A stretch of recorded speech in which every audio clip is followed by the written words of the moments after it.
দীপশিখা দেবীকে যে অ্যাসাইলামে রাখা হয়েছিল সেখানে পৌঁছলাম আমি, অরূপ আর নন্দা। দীপ শিখা, আপনাকে এই নামে কি ডাকতো? স্বামী। আলাপ হলো দীপশিখা দেবীর সঙ্গে। ওনার কাছে সময়টা এখনো পাল্টায়নি। চুল কেটে দিয়েছি, বশ করে নিয়েছি। আসবি, সে ঠিক আসবি। রঞ্জন কুমারই পারে দীপশিখা দেবীকে ওই মেন্টাল হসপিটাল থেকে বের করে আনতে।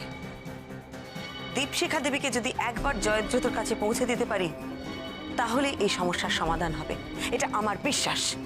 একটার পর একটা দিন কেটে যাচ্ছে, এদিকে কোথায় কিভাবে আমরা রঞ্জন কুমারের খোঁজ পাবো আমরা কেউ জানি না।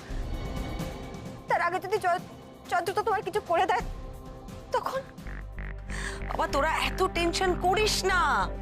আচ্ছা আমাকে একটা কথা বল, আমি তো এখন একা নই, তোরা দুজন আছিস আমার পাশে।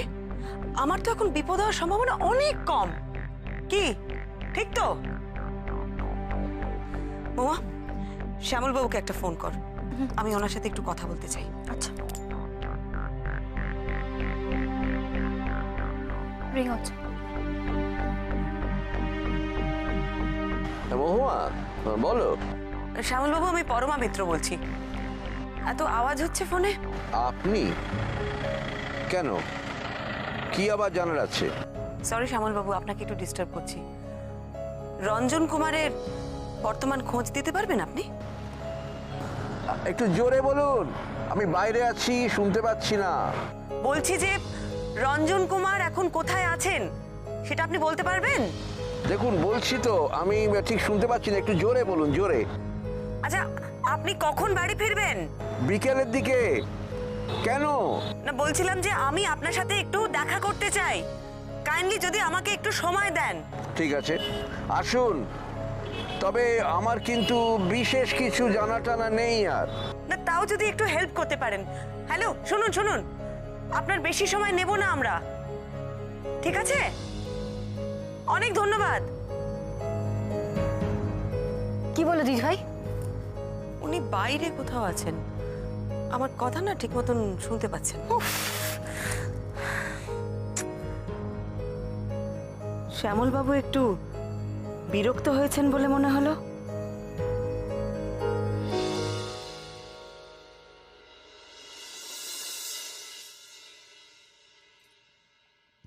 বড়নাথ বউ, কি হয়েছে তোমার বলো তো? কি এত ভাবছো? কি হবে আমার? কিছু হয়নি, আমি কিছু ভাবছি না। বললেই হবে? আমার কাছে লুকোবার চেষ্টা করো না, আমি তোমাদের তিনজনকেই দেখছি। তোমরা চোখে চোখে কথা বলছো, কিরকম ভয় ভয় ভাব। আমার কাছে কি লুকোচ্ছ? হ্যাঁ বাবা, ছোট ছোট তো কম চলছে না। তবে যাই বলো, এই গোয়েন্দাগিরির কাজও কিন্তু কম কঠিন নয়। আচ্ছা বড় বৌমা, তোমরা একটা সাংঘাতিক কেস করছো না? না না মা, তেমন কিছু না। হ্যাঁ মা, থামো তোমরা। তোমরা কি ভাবো আমি কোনো খবর রাখি না? ওই 7টা মেয়ে মরেছে আর 7টা জায়গায় ডেড বডিগুলো ফেলেছে, ওই খুনিটাকে তোমার ধরবার চেষ্টা করছো, তাই না? মা, এরকম একটা সাংঘাতিক লোক সমাজে ঘুরে বেড়াচ্ছে, সেটা তো আমাদের সমাজের জন্য নিরাপদ নয়। তাই আমি চেষ্টা করছি এই লোকটাকে ধরার। দেখো, আমি তোমাদের বাধা দিচ্ছি না, কিন্তু আমি মা হয়ে বলছি, যা ঘটছে তোমাদের জন্য আমার খুব ভয় করে। তোমরা সাবধানে থেকো। মা, কেন আপনি চিন্তা করছেন? আমরা তিনজন আপনাকে কথা দিচ্ছি, আমরা একদম ঠিক থাকবো, সাবধানে থাকবো, আপনি চিন্তা করবেন না। হ্যাঁ মা, হ্যাঁ মা, চিন্তা করবেন না। আপনাদের যা বলার তা আমি বলেই দিয়েছি।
কি কেস?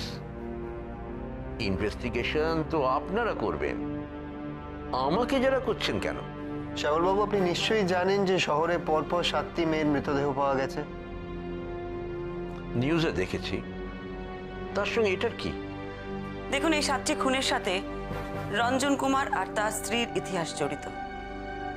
আর পুলিশ যখন এই কেসটার সঙ্গে জড়িত হয়েছে, তখন একজন দায়িত্ববান নাগরিক হিসেবে সাহায্য করাটা আপনার কর্তব্য বলে মনে হয় না? শ্যামলবাবু, আমি পুলিশ ডিপার্টমেন্টের তরফ থেকে এটুকু বলতে পারি যে আপনি যদি আপনার প্রফেশনাল সিক্রেটটা আমাদের সাথে শেয়ার করেন, সেটা অ্যাটলিস্ট বাইরে লিক হবে না। শ্যামলবাবু, আমার অভিনেতা রঞ্জন কুমারের খোঁজ চাই। উনি এখন কোথায় আছেন, কিভাবে আছেন? বেঁচে আছেন তো? বেঁচে আছেন।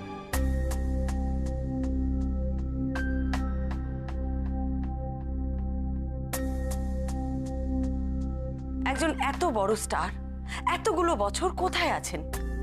সিনেমা ছেড়ে দেওয়ার পর উনি তো কোনো খবরই ছিলেন না। হ্যাঁ, ছিলেন না। কেন ছিলেন না জানতে চাইবেন না, ওসব আমি কিচ্ছু জানি না। তাহলে উনি বেঁচে আছেন সেটা আপনি কি করে জানলেন? রঞ্জন কুমারের সঙ্গে যে নায়িকার অ্যাফেয়ার ছিল, তার একটা স্পেশাল ইন্টারভিউ নিতে গিয়েছিলাম বছর 2 আগে। মানে সুকন্যা গুপ্ত? হ্যাঁ। আমার রঞ্জন কুমারের সঙ্গে দেখা করাটা খুব দরকার। আপনি কি ওনার ঠিকানাটা জানেন? না, এক্স্যাক্ট ঠিকানাটা বলতে পারবো না, তবে ওই আইল্যান্ড নার্সিং হোম, সেখানে খোঁজ করে দেখতে পারেন। Nursing home? কেন, উনি কি অসুস্থ ছিলেন? আর কত প্রশ্ন আমাকে করবেন আপনারা? বছর 2 আগে অসুস্থ হয়ে উনি নার্সিং হোমে অ্যাডমিটেড হয়েছিলেন, তাই ভাবলাম ওরা জানলেও জানতে পারে। নার্সিং হোমের ব্যাপারটা আপনি জানলেন কি করে? সুকন্যা গুপ্তকে যখন ইন্টারভিউ করছিলাম, উনি মুখ ফসকে বলে ফেলেন। রঞ্জন কুমার ফিল্ম থেকে নির্বাসন নেবার পর কারোর সঙ্গে যোগাযোগ রাখতেন না, কোথায় থাকতেন সেটাও কেউ জানত না। সুকন্যা সেদিন মুখ ফসকে নার্সিং হোমের কথাটা বলে ফেলে।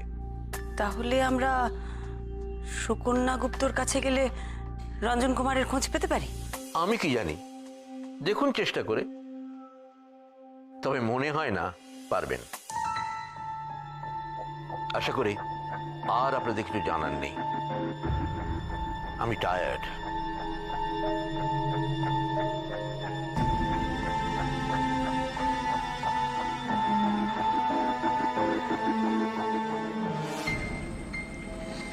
অনেক রাত হয়ে গেছে, আজকে আর অন্য কোনো কাজ? না, সে তো হবে না, কিন্তু ভাবছিলাম অরূপ, একবার হসপিটালটা হয়ে গেলে ভালো হতো না? ওখানে তুমি কি আর কি করবে? রঞ্জন কুমারের কারেন্ট অ্যাড্রেস দরকার তো। হ্যাঁ। আমি আমি আমি চলে যাচ্ছি। তুমি তো টায়ার্ড হয়ে গেছো, সারাদিন পরিশ্রম করছো। আমি তোমাকে যাবার পথে ডাবি দিয়ে বেরিয়ে যাচ্ছি। কিন্তু তুই জানতে পারলেই আমাকে জানাবি, আমি টেনশনে থাকবো। চল।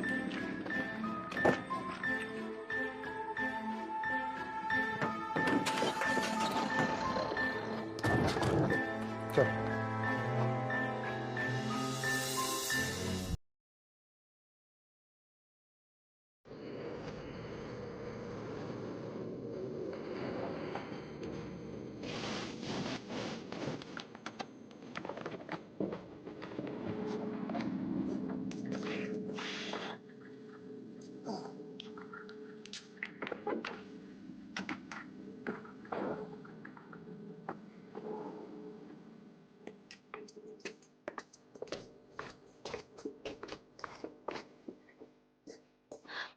আমার ভালো লাগছে না, এটা একদম ঠিক হচ্ছে না। মেজদি ভাই, এছাড়া তো আমাদের কাছে আর কোনো অপশনও নেই। মহুয়া, তুমি ঘটনাটার গুরুত্ব বুঝতে পারছো না। আজকের দিনটা চলে যাওয়া মানে 5 দিন চলে গেল, কালকে 6 নম্বর দিন। আমার পাগল পাগল লাগছে। আচ্ছা মেজ বৌদি, বলছি এত টেনশন করো না। দেখো, এর আগে যে 7 জন মেয়ের সঙ্গে এই ঘটনাগুলো ঘটেছে, তারা তো কেউ কিছু জানতো না। কোনো কিছু বোঝার আগেই তাদের সঙ্গে ঘটনাটা ঘটে গেছে, তারা ভিকটিম হয়ে গেছে। কিন্তু এখন তো তোমরা প্রায় সবটাই জানো, ফলে তোমরা তো প্রিপেয়ার্ড। কি রে মেজদা? এক্স্যাক্টলি। আমার আরেকটা জিনিসও মনে হচ্ছে যে এই লোকটার প্রাথমিক উদ্দেশ্য বৌদির ক্ষতি করা নয়, কিন্তু ও অন্য কিছু খুঁজে বেড়াচ্ছে। তাহলে মেজদা একটা কথা তো বলতেই হবে যে লোকটার সাইকোলজি কিন্তু বড় অদ্ভুত। ওর যদি মায়ের খোঁজই দরকার ছিল তাহলে তো দিদিভাইয়ের কাছ থেকে সরাসরি হেল্প চাইলেই পারতো, ঠিক। কিন্তু ও সেটা করেনি।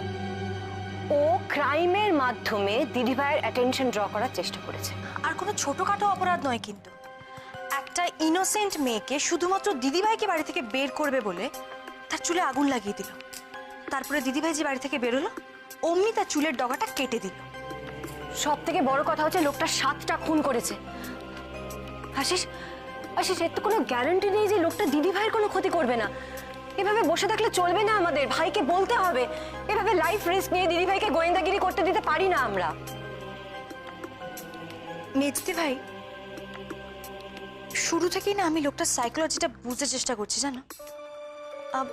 আচ্ছা, এই ক্রাইমগুলোর পিছনে কোনো জটিল মনস্তত্ত্ব কাজ করছে বলে তোমাদের মনে হচ্ছে না? কিরকম? ওই লোকটার জীবনের ঘটনাগুলো দারুণ ট্র্যাজিক। একবার ভেবে দেখো দেব, একটা 4 বছরের বাচ্চার জীবনে মা বাবার ওরকম একটা ঘটনা সবকিছু তোলপাড় করে দিল। কত কিছু সহ্য করতে হলো তাকে, ভেবে দেখো তো একবার। দীপশিখা দেবী বলেছিলেন উনি ওনার ছেলেকে সব শিখিয়ে দিয়েছেন। ভাবতে পারছো মহুয়া, সেখানে তো আজকের নয়, ওনার ছেলের যখন মাত্র 4 বছর বয়স, ওইটুকু একটা বাচ্চা, তার মনের উপর কি সাংঘাতিক মানসিক চাপ পড়েছিল ভাবতে পারছো? কি ভয়ঙ্কর ব্যাপার না?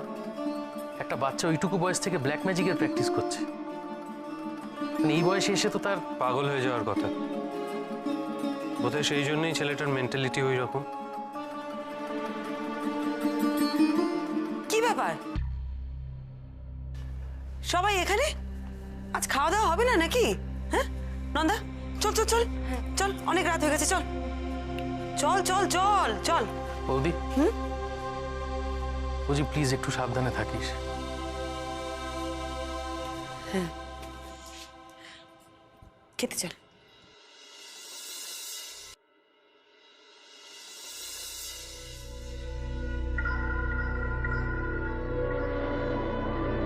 হ্যাঁ রে বল, কিছু কাজ হলো নার্সিং হোমে? রঞ্জন কুমারের অ্যাড্রেস পেয়ে গেছি। পাওয়া গেছে? ঠিক আছে, তাহলে কাল সকালেই আমরা যাচ্ছি ওখানে। ঠিক আছে, ডান। রাখছি।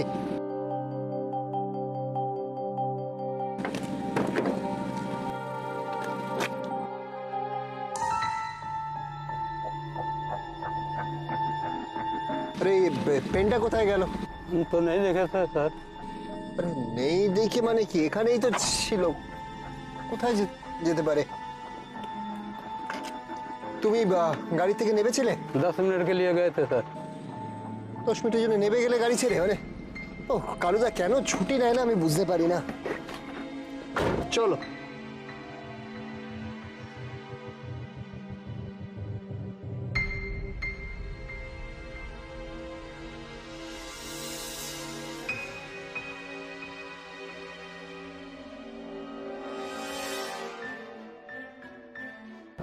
বৌমনি, তোমার কি মনে হয় যে রঞ্জন কুমারের কাছে গেলে আমাদের আসলে কোনো প্রবলেম সলভ হবে? কিছুটা তো হবে। জয়দ্রথর ইতিহাস জানতে গেলে এই রঞ্জন কুমারকে লাগবে। কিন্তু এই জয়দ্রথ তো কোনো খোঁজই পাওয়া যাচ্ছে না। আমার মনে হয় তো লোকটা আশেপাশেই আছে। লোকটা কি ভাবে, কোথায় থাকে, আমরা কিছুই জানি না। লোকটা আমাদের ব্যাপারে সবকিছু জানে। আর আমার মনে হয় লোকটার নামটাও ফেক। হ্যাঁ দিদি ভাই, যদি নামটাম ভারিয়ে লোকটা আমাদেরকে ধোকা দেওয়ার চেষ্টা করে তাহলে কিন্তু এখন আমরা অন্ধকারেই হাত রাখছি। কিন্তু চেষ্টা তো আমাদের চালিয়ে যেতেই হবে। আমার কেন জানি না মনে হচ্ছে কিছু সূত্র আমি এখনো পাইনি, সেই জন্যই গোটাটাকে একটা তাড়ি বাঁধতে পারছি না। তাহলে আর কি, সময়ের অপেক্ষা। আমার ধারণা কিছু সূত্র খুব তাড়াতাড়ি আসবে। হ্যাঁ রে অরূপ, আমাদের পৌঁছতে আর কতক্ষণ লাগবে? কত দূরে জায়গাটা? একটু ফাঁকা অঞ্চলে, ওই আধ ঘন্টা মতো লাগবে।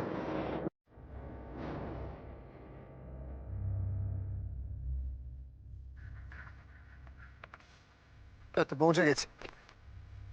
এই বাড়িটা? এত ভিড় কেন এখানে? তাই তো, চলো দেখি।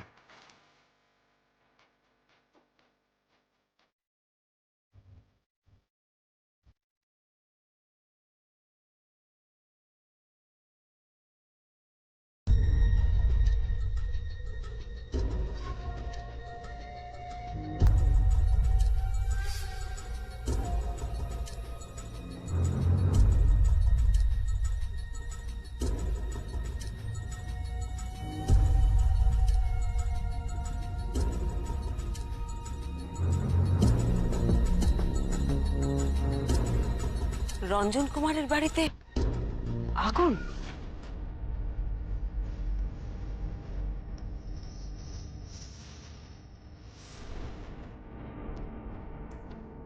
তোমরা দাঁড়াও, আমি দেখছি। দেখি একটু। মিস্টার চৌধুরী, স্যার এক্স্যাক্টলি এখানে কি হয়েছে? স্যার বাড়িটা আগুনে ভস্মীভূত হয়ে গেছে। ভিতরে কি আছে না আছে এখনো সবকিছু দেখা হয়নি স্যার। দেখছি আমরা পরবর্তীকালে একটু খোঁজ খবর ইনভেস্টিগেশন করে।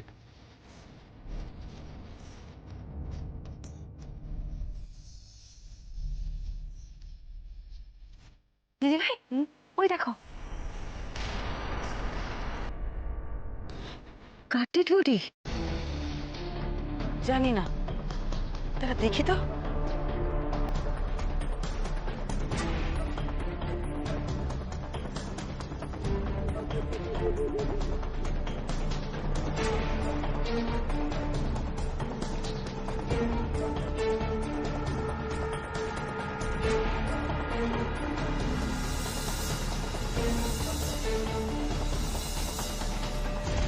রঞ্জন কুমার? কি কি বলছো দিদি ভাই? রঞ্জন কুমারের দেহ এটা? আমি দেখতে পারবো না দিদি ভাই। ঠিক আছে ঠিক আছে। আসুন মিস্টার চৌধুরী। বৌমনি, উনি অফিসার চৌধুরী, আর উনি আমার বৌমনি ডিটেকটিভ পরমা মিত্র। আচ্ছা, উনি কি রঞ্জন কুমার? হ্যাঁ ম্যাডাম, ইনফ্যাক্ট এখানে এসে যে ওনাকে দেখবো এটা আমরা ভাবিনি। উনি এখানে থাকতেন জানতাম না। তাছাড়া অনেক দিন আগে উনি সিনেমার হিরো ছিলেন। এখনকার চেহারা দেখে খুব একটা চেনার কথাও নয়। তাই হয়তো আশপাশের লোকজন জানতো না যে উনি হচ্ছেন সেই বিখ্যাত নায়ক। আমি একটা জিনিস বুঝতে পারছি না, এই জায়গাটাও তো বেশ ফাঁকা ফাঁকা, কিভাবে হলো ব্যাপারটা? উনি খুন হয়েছে।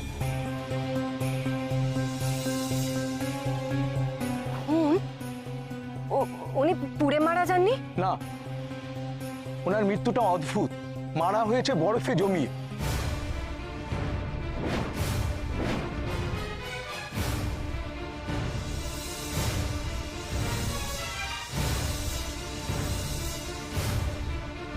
আর বাড়িতে আগুনটা? খুনি নিজেই লাগিয়েছে স্যার। ইনফ্যাক্ট গ্রামবাসীরা ছুটে এসে যখন আগুন দেখে তখন দেখে যে বাইরে লাশটা পড়ে আছে বরফের চাইয়ের মধ্যে। মানে তার আগেই খুনটা করা হয়ে গেছে। হাত পা বেঁধে বরফে জমিয়ে খুন করা হয়েছে। আর ভেতরের কি অবস্থা মিস্টার চৌধুরী? আগুন নেভানো গেছে? হ্যাঁ সেটা গেছে, কিন্তু যা ছিল ভেতরে সব ভস্মীভূত।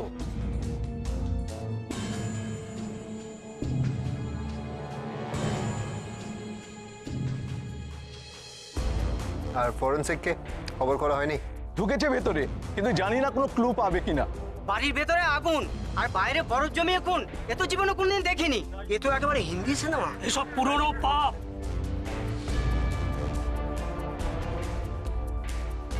পিছিয়ে যান, পিছিয়ে যান, পিছিয়ে যান। দেখি দেখি দেখি জানতো একটু পিছিয়ে শুন।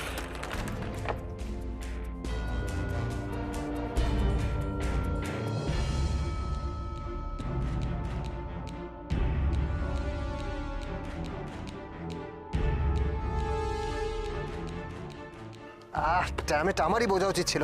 কি? কাল রাতে লোকটা প্রবলেম আমাকে ফলো করছিল। সে কি? কাল আমি নার্সিং হোম থেকে বেরিয়ে গাড়িতে আমার পেনটা খুঁজে পাইনি। অরূপ, তার সাথে এটার কি সম্পর্ক? গাড়ি থেকে নামার সময় আমার পেনটা পড়ে গেছিল।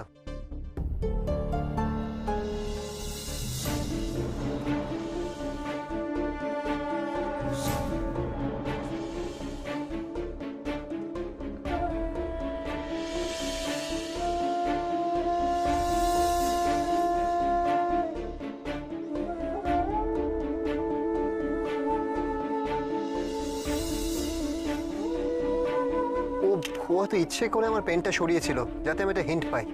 কি হচ্ছে এত? প্রত্যেক মুহূর্তে আমাকে টক্কর দিচ্ছে। পুলিশ ডিপার্টমেন্টকে একটা মজা বানিয়ে রেখে দিয়েছে।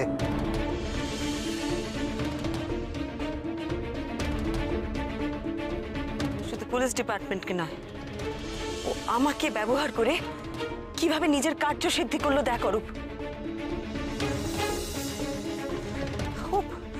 ও যা যা চেয়েছে আমি তো তাই তাই করেছি। মানে কি করলে তুমি? ও জানতো না রঞ্জন কুমার কোথায় থাকে, কিন্তু সেটা ওর জন্য জানা খুব দরকার ছিল, ওর মায়ের হয়ে প্রতিশোধ নেবার জন্য। আমাকে ফলো করে করে ঠিক পৌঁছে গেল সেখানে।